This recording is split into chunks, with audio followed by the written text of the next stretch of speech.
Hey guys, welcome to my channel. Why don't you guys sit back and enjoy this video? Let's go for a ride.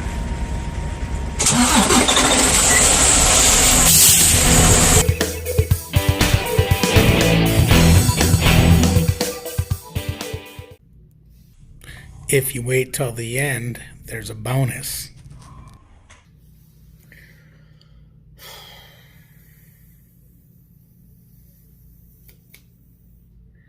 What? Like, comment, subscribe. Ring the bell. Okay, so some of you may wonder where we've been the last few days. We were kidnapped. No, not really. We're in the COVID Inn. I guess we'll call it the COVID Inn. We are on COVID quarantine over at Campus Inn in Springfield, Missouri. I think the last video I made, we were over in California. Yeah. I believe. And so I'll give you the story of how we got here. Everything was normal, picked up a load, started heading to New Jersey. That's right, we were going from California to New Jersey. Started heading to New Jersey, made it to Texas, and it became my drive time. So I jumped behind the wheel, started driving, and after a while I started feeling aches and pains in my back, which is not normal when driving. Then I started getting a headache, which I had a headache a couple days prior, and also a little nausea a couple days prior each morning or afternoon or when I would wake up. But I had a headache pretty consistent for a couple of days because I was sucking down a lot of Aleve. And so as I was driving, I felt it coming on. I was like, uh-oh, I think I'm getting sick. So I was going to go to a rest area, and I noticed a sign I was about 20 miles from Amarillo. Let me make an adjustment here. See if I can't get the shadows off my face. Probably not going to get the shadow off my face.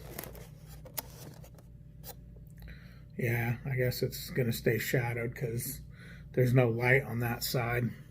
Unless I swing all the way around, I guess. Let's give that a shot. Here, I can just pause this. Okay, that took care of the shadow I was getting over here. Anyway, so where was I? I freaking went squirrel, didn't I? Okay, so I was planning to go to a rest area, and then I seen a sign that was about 20 miles. I was 20 miles west of Amarillo. And it was like, well, you know what? Let's just go to Amarillo. Go to a truck stop there. This was probably about 3 o'clock in the morning. And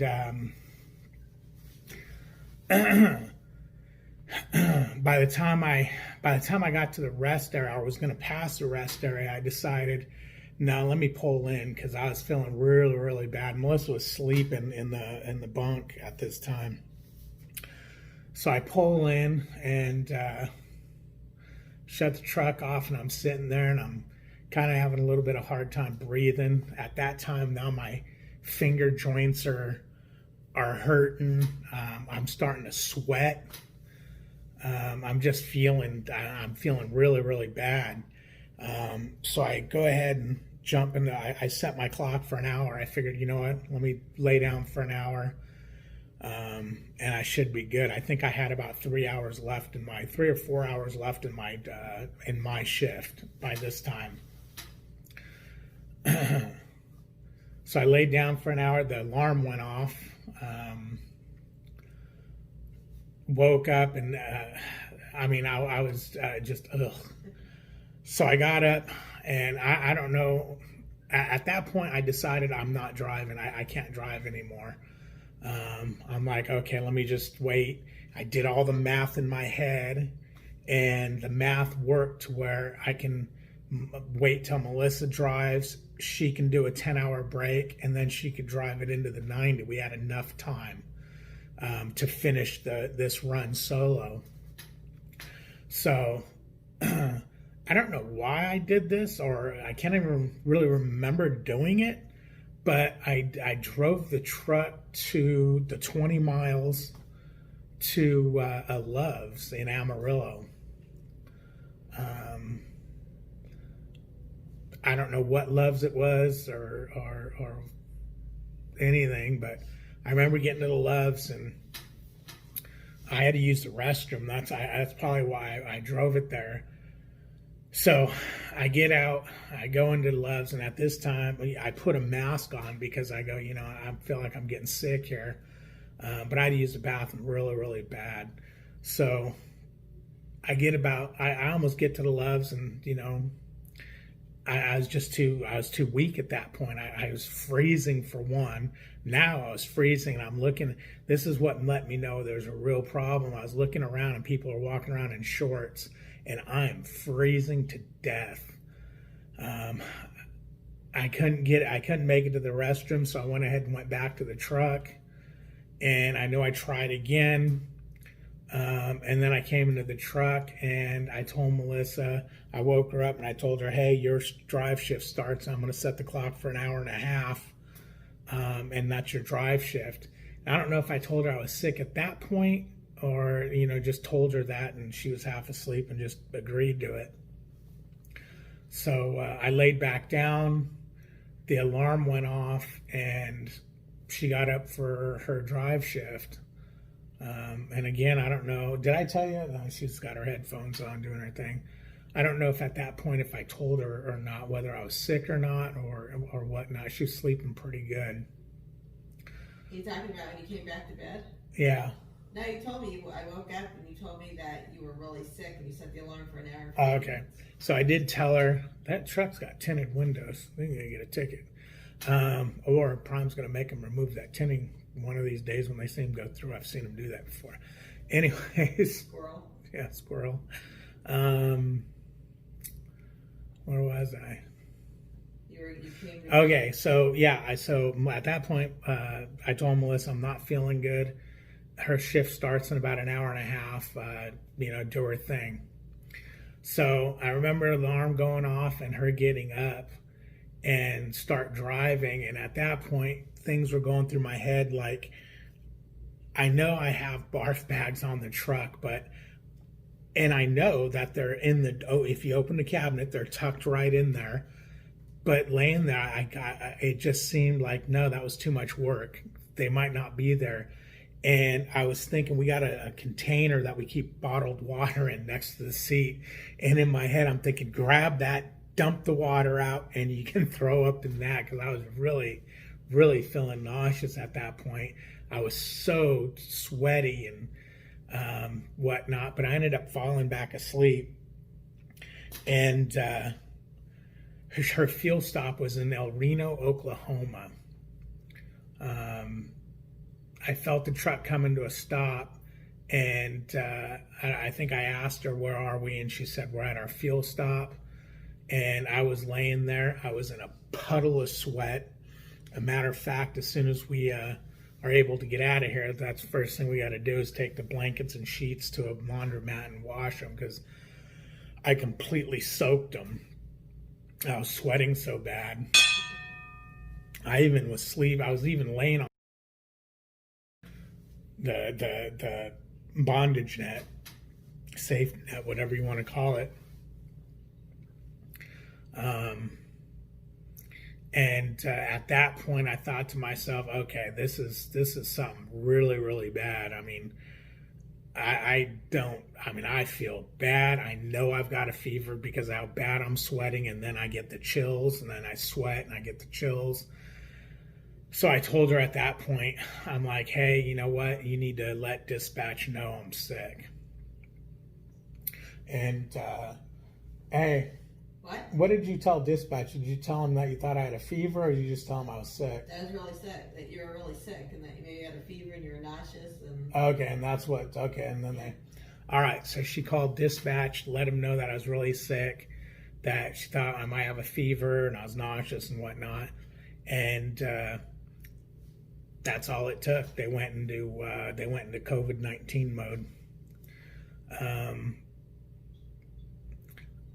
I don't know how the conversation went. Should be a story for her to tell. There wasn't really a story. He just said head to Springfield. Okay, that was it. Just head to Springfield. Yeah. Okay. He's gonna route you in and bring you to Springfield, and then he got me on the Qualcomm, and he told me that he had told Campus Inn we were coming in, and here's the phone number. When you get here, call them, and they'll tell me what to do. Okay. All right. So if you heard that, I'll go through it real quick. Basically, she told dispatch, I was sick or whatnot. He said head to campus, and she did all this by herself. She figured out the GPS to campus, Prime 1. She put it in there. I'm glad I've showed her all how to use that thing. Yeah. And she got us to Campus Inn. I remember getting off the freeway and hearing the GPS say, we're on Kearney. And then I remember some voices or whatnot talking to her.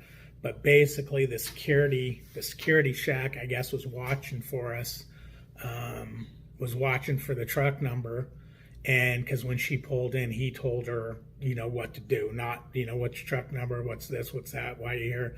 He just said, hey, go back in over by the rocks, disconnect from the trailer. Yeah, like he knew we were coming already. Yeah, he knew we were coming. It seemed like everybody knew we were coming. Yeah.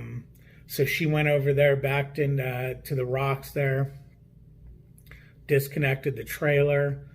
And then that's when you called dispatch to find out what you needed to do next, and he told you to scan the paperwork and all that. Yeah, he said. Yeah, or she called him or whatever, and he said scan the paperwork and keep the paperwork. He did not want her to put the paperwork in the into the trailer like you normally would, because it's contaminated, obviously. I'm sure what they did is they probably took our scans and they probably printed up copies of it to give to the driver that's going to take that trailer. I just figured that out because it'd be a pain in the ass for them to get new paperwork right away because whoever was getting that load needed to get on it and get over there like now. And because it was obviously running out of time here, although I guess if they put a team truck on it, they'd have been okay. So yeah, they probably, because he had her scan all the paperwork in, so they probably scanned it and then just made copies of our scans for the other truck to have bills. So she pulled out from under it, and almost immediately a yard dog came out from the depths of Prime and grabbed the trailer and sucked it through inbound. And I remember asking her, or telling her, the trailer needs to be filled up. I said, no, that's the one thing I don't know. In my delirium, I was worried about dropping the trailer not full of fuel. I just filled the trailer. What the hell is that all about? I'm so into dropping them clean and full, are full that I'm dying. I'm freaking literally need to call 911 and have an ambulance come get me out of that truck. And I ask her to make sure she fills the trailer up. It's like, take our COVID ass through inbound and put fuel in it. But she told me, no, because that's right. We just came from a fuel stop over here. Now, what were we, like 350 miles away? 350 miles away. So at that point, I guess she was told the next step was to bobtail over to the Campus Inn, and there would be a room waiting for us there. And sure enough, we got to campus, and she told me, okay, let's go. I didn't know how. I'm like, what do you mean, let's go? How am I going to get out of this truck? I could barely stand up. I mean, I remember thinking I was going to just face plant out of that truck. Well, I had you, though. I had you. So, like, her little 150-pound body's going to stop me. I'd have just crushed her like a bug. So I remember getting out of the truck, and then the next thing that went through my mind is, please, God, don't let it be upstairs. don't lay. I was like, if it's upstairs, I can't do it. I'll have to lay at the bottom of the stairs. I ain't going upstairs, so someone's gonna have to carry me.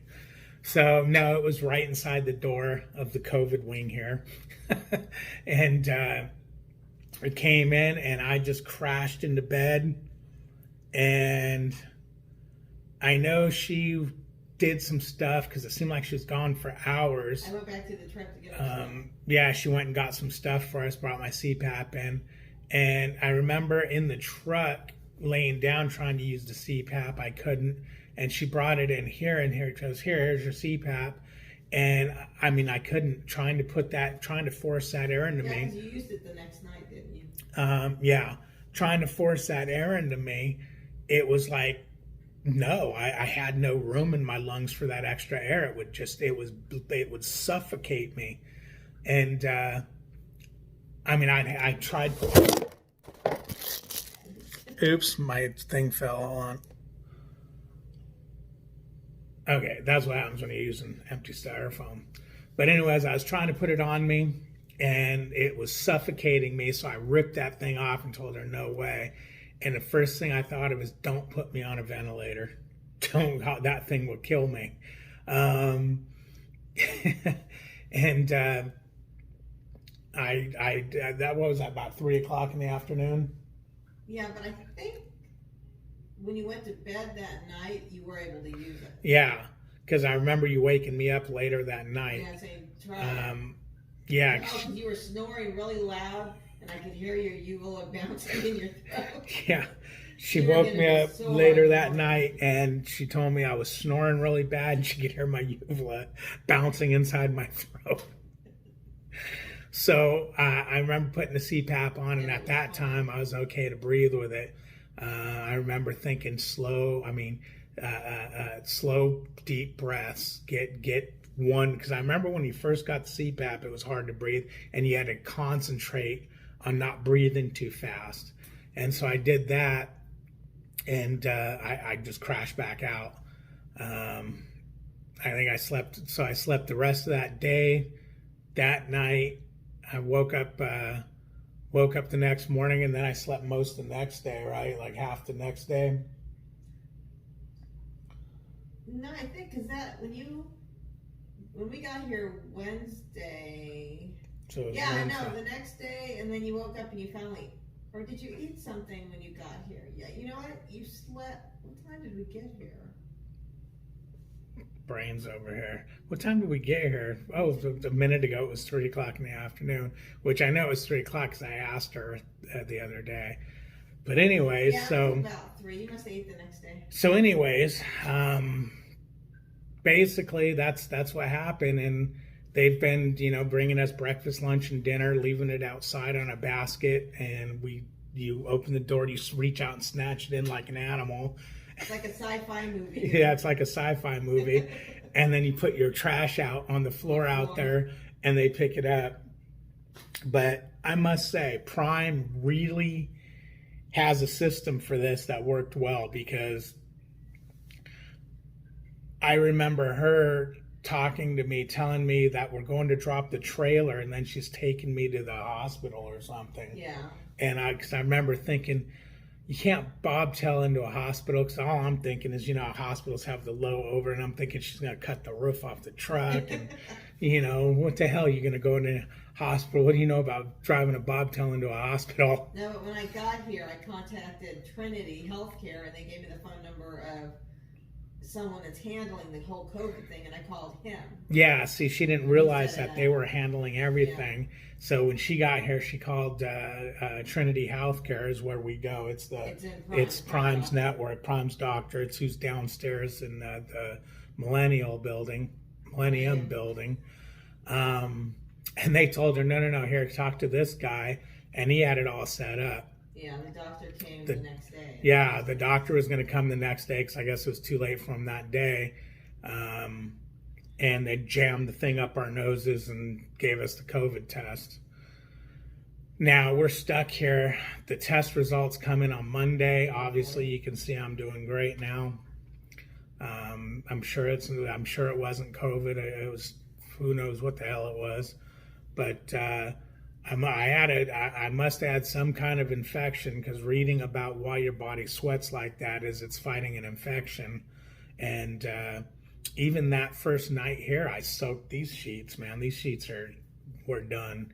I mean, just soaked them. And then what sucks is you sweat, and then freeze. But it's Sunday now.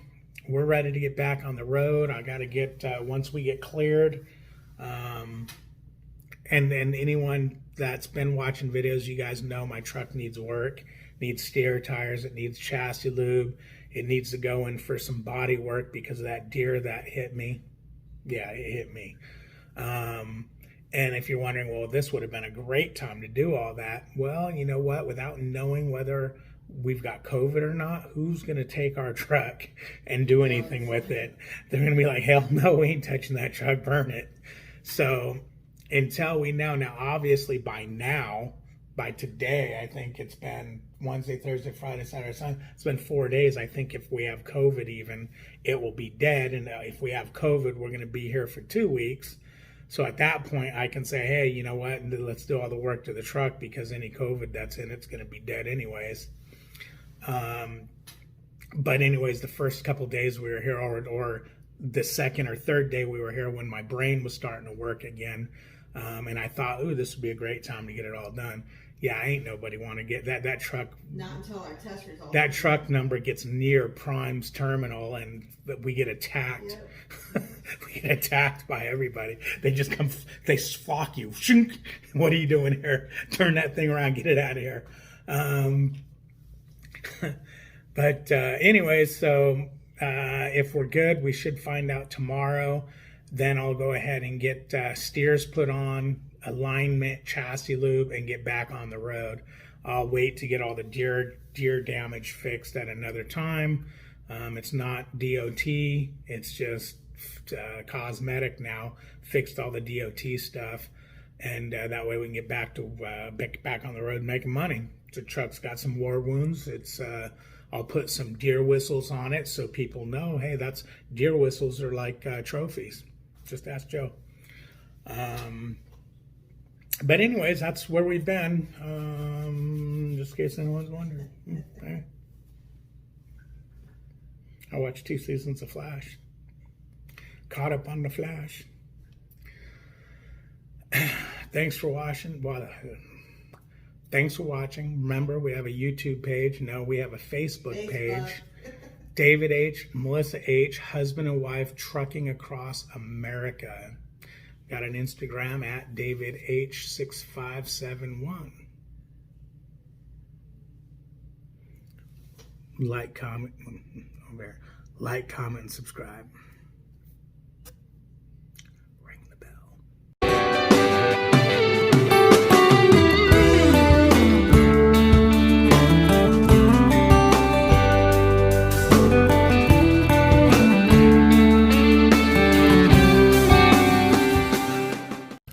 I just wanted to give a special thanks to those of you who tried searching me down and couldn't get a hold of me because my phone was turned off. Now you know what happened.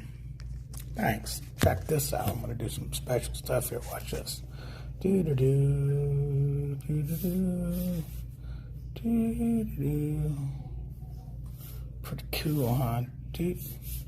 Doot. Doot. Doot. Doot. Doot. Doot. Doot. Doot.